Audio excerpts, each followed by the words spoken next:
వేదిక మీద ఉన్న తోటి వామపక్ష విద్యార్థి సంఘ సోదరులకు మరియు నేటి సమావేశానికి ముఖ్య అతిథిగా వచ్చినటువంటి సుదర్శన్ సార్కి, రేపు భవిష్యత్తులో ఈ దేశాన్ని ప్రపంచాన్ని ఒక సమానత్వంగా నడిపించేటువంటి కోసం ఇక్కడ సమయం కేటాయించి కూర్చున్నటువంటి నా బ్రదర్స్ అందరికీ కూడా నమస్కారం తెలియజేసుకుంటూ, ఇందాక సుదర్శన్ సార్ చెప్పిన కొన్ని విషయాలను ఏకీభవిస్తూ, మా తోటి విద్యార్థి సంఘ నాయకులను వాటిని కూడా ఏకీభవిస్తూ, ఫ్రెండ్స్, ఈ దేశంలో మన స్వతంత్రం రాకముందుకు రాజ్యాల కోసం కొట్లాడుకున్న ఉద్యమాలని, పోరాటాలు, యుద్ధాలను నేడు ఈ బీజేపీ ఏం చేస్తుందంటే మతాల మధ్యలో జరిగిన యుద్ధాలుగా ఇవాళ మన ముందు తీసుకొచ్చి ఇక్కడ కూర్చున్నటువంటి మనందరికీ కూడా ఇవాళ వాళ్ళ యొక్క సేవా భారతి యొక్క సంస్థల్ని, ఈ దేశంలో 14,000 సంస్థల్ని ఇలా దేశవ్యాప్తంగా విస్తరించి మన పాఠాంశాలలో మన విద్యను మొత్తం కూడా కాషాయీకరణ చేయడం కోసం కూడుకుంటున్నది. దానికంటే ముందుగా మీ అందరూ కూడా గుర్తుంచుకోవాల్సింది, ఇవాళ బీజేపీ ఆపరేషన్ కగార్ పేరుతో, దేశభక్తి పేరుతో, లేకపోతే అనేక అంశాల పట్ల ఇవాళ రోహిత్ వేముల చావు కావచ్చు, లేకపోతే ఇవాళ 20 మంది నక్సలైట్ల పేరుతో చంపినాడు. ఇవన్నీ ఏం మనకు సూచిస్తున్నాయంటే ఒక మనిషిని మనిషిగా చూడకుండా ఇవాళ వాళ్ళ యొక్క శారీరాన్ని చూపించే విధంగా బీజేపీ పరిపాలిస్తున్న విషయాన్ని మనం అందరం గుర్తుంచుకోవాలి. కాబట్టి ఇవాళ భగత్ సింగ్ ఏం కోరుకున్నారు, ఈ దేశంలో సంపూర్ణ స్వాతంత్రం అంటే కేవలం జెండాలు ఎగిరేసుకోవడం, సెల్యూట్ కొట్టడం కాదు. అక్కడ కూర్చున్నటువంటి నా చెల్లెళ్ళు ఇవాళ సంతోషంగా ఉండాలి, అక్కడ కూర్చున్న నా తమ్ముళ్ళు ఇవాళ చదువుకొని ఉన్నత స్థాయికి ఎదగాలి, మంచి ప్రయోజకులుగా కావాలని చెప్పేసి కోరుకున్నటువంటి భగత్ సింగ్ ఆశయాలను ఇవాళ ఏం చేస్తున్నారంటే ఇవాళ మతానికి ముడిపెడుతూ, కులానికి ముడిపెడుతూ, ప్రాంతానికి ముడిపెడుతూ ఇవాళ బీజేపీ మన ముందుకు వస్తున్న విషయాన్ని మీరు అందరూ గుర్తుంచుకోవాలి. మొన్నటికి మొన్న ఇవాళ పర్యావరణ దినోత్సవం కావచ్చు, జాతీయ జంతు దినోత్సవం కావచ్చు, మన మోడీ గారు జంతువుల దగ్గర ఫోటోలు దిగుతున్నాడు. కానీ ఆ పక్కనున్న మణిపూర్లో మనుషులు చచ్చిపోతే కనీసం ఎందుకు చనిపోతారో ప్రశ్నించే పరిస్థితి ఇవాళ ఒక మోడీ ఉన్నాడు. కానీ ఇవాళ వాళ్ళ బీజేపీ ఆర్ఎస్ఎస్ నాయకులు ఏం చెప్తున్నారంటే 56 ఇంచులో మోడీ మనకు ఉన్నాడు, ఈ మోడీ మన దేశాన్ని రక్షిస్తారని చెప్తున్నాడు. కాబట్టి ఆ సన్యాసులకు మనం ఏం చెప్పాలంటే, మన తోటి మనిషి చనిపోతే స్పందించని మోడీ ప్రధానమంత్రి ఉంటే ఎంత లేకుంటే ఎంత అనే విషయాన్ని మన యువకులు గర్జించాల్సిన అవసరం ఉన్నది.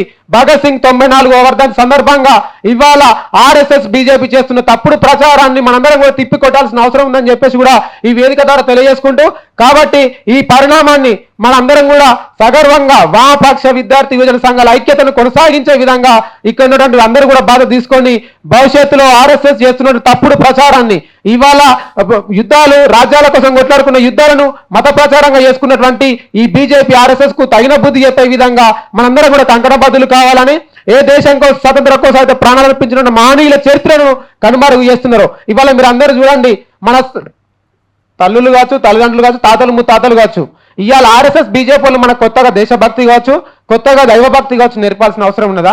మనకు పంట పండితే ఆ పంటను మొక్కి అదే దేవునిగా మనం కొలుచుకున్నటువంటి ఈ దేశంలో ఇవాళ గల్లీకి ఒక విగ్రహాన్ని పెట్టి ఇవాళ యువతను పాడు చేసే సంస్కృతిని తీసుకొచ్చు. దేవుడు అంటే ఇంట్లో ఉండాల్సిన దేవుణ్ణి రోడ్ల మీద తీసుకొచ్చిన నీచ చరిత్ర వల్ల అంటే ఇవాళ ఆర్ఎస్ఎస్ బీజేపీది కాదని చెప్పేసి వాళ్ళందరూ క్వశ్చన్ చేసుకోవాలి. ఈ దేశ స్వాతంత్ర పోరాటం కోసం వినాయక విగ్రహాలు పెడితే ఇవాళ యువతను మత్తులోకి తీసుకొచ్చి వాళ్ళ రాజకీయ అధికారం కోసం వినాయకుని విగ్రహాలు పెట్టేది వాస్తవం కదా అని చెప్పేసి మనందరం కూడా గుర్తుంచుకోవాలి. దాంతోపాటు హనుమాన్ జయంతి చేస్తున్నారు. హనుమాన్ జయంతి ఇవాళ అసలు భక్తి అంటే తన యొక్క వ్యక్తిగతం, కానీ వాళ్ళ భక్తి అంటే మతం, భక్తి అంటే వాళ్ళ ఓటు బ్యాంక్ అయిపోయిందనే విషయాన్ని మనందరం గుర్తుంచుకోవాలి.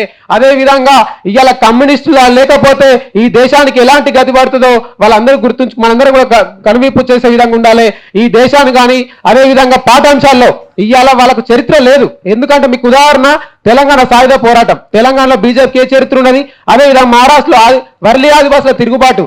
కాబట్టి పాఠ్యాంశాలను మారుస్తే వాళ్ళ చరిత్రను ఉంచుకోవడం కోసం వస్తాయనే విషయాన్ని గుర్తుంచుకొని ఈ భగత్ సింగ్ వర్ధంతి సందర్భంగా ఇవాళ మన ఇక్కడ కూర్చున్న విద్యార్థి యువజన సంఘాలు రేపు మొత్తం కూడా దేశవ్యాప్తంగా ఒకటే ఇవాళ పొంచుకొస్తున్న ఫాసిస్ట్ విధానాలని కావచ్చు, మోడీ యొక్క విధానాలు కావచ్చు, మనం అందరం కూడా ముక్తఖండతో వ్యతిరేకించి భవిష్యత్తులో మనందరం కూడా ఐక్యంగా ఉండి, అదేవిధంగా ఈ వేదిక ద్వారా కూడా గుర్తు చేస్తున్నా రాని వామపక్ష విద్యార్థి సంఘాలు కూడా ఇవాళ మనందరం కూడా ఐక్యంగా ముందుకు పోతేనే మనం అనుకున్న లక్ష్యాన్ని నెరవేరుస్తాం. మన మధ్యలో ఉన్నటువంటి కొంత ఐడియాలజికల్ డిఫరెన్స్ ఏమున్నా కానీ దాంతో పాటుగా సుదర్శన్ సార్ చెప్పినట్టుగా ఇవాళ మానవత్వాన్ని నింపడం కోసం కలిసి వచ్చే ప్రతి ఒక్కరిని కూడా కలుపుకునే దాంట్లో కమ్యూనిస్టులు ముందుంటారు.